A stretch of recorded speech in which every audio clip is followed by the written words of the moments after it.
الأقصر وأسوان 7 أيام ب 2500 جنيه. الرحلة دي انت ما ينفعش تفوتها. مش هقولك بقى المتحف المصري الكبير، لا انت هتروح للفراعنة بيتهم وتشوف عظمة وجمال أجدادك وانت واقف وسط المعابد بنفسك. وتعالى هقولك تعمل كده ازاي وهتروح فين.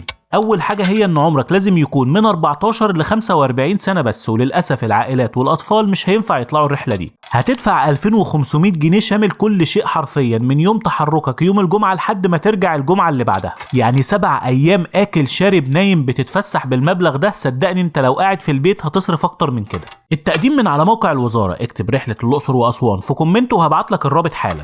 ما تنساش الدفع اونلاين بالفيزا، والرحله دي بتتحرك كل اسبوع لمده 3 شهور كاملين. بس خلي بالك علشان في منهم وقت بيكون لطلبة الجامعات فقط. كمان الرحلة دي ما بتستناش، فخليك متابع الرابط كويس علشان أول ما بتنزل بتتخطف حرفيا. ونيجي بقى للكلام المهم، هتروح فين في الرحلة دي؟ بالنسبة للأقصر فأنت هتزور معبد الكرنك، معبد الأقصر، وجزيرة الموز، وكمان هتروح البر الغربي اللي هتشوف فيه معبد هابو، وادي الملوك. أما بالنسبة بقى للأماكن اللي هتزورها في أسوان، متحف النيل، السد العالي، رمز الصداقة، معبد فيلة، جزيرة النباتات، متحف النوبة، والقرية النوبية. وبكده هتكون قضيت أجمد أسبوع في حياتك وبسعر ما حصلش. ولو عايز تعرف تفاصيل أكتر عن الرحلة دي اتفرج على قناتي على اليوتيوب، فيها الرحلة بالتفصيل وكل حاجة حرفيا بتحصل في الرحلة. وفي الفيديو الجاي هوريكم أول يوم في الأقصر هنعمل فيه إيه. استنوني. وأنا نويرة دايما بحب أكتشف وأشارك اللي بشوفه، لأن كل فيديو بالنسبة لي هو حكاية جديدة من مكان يستاهل إنك تعرفه. فتابعني علشان نعيش المغامرة سوا.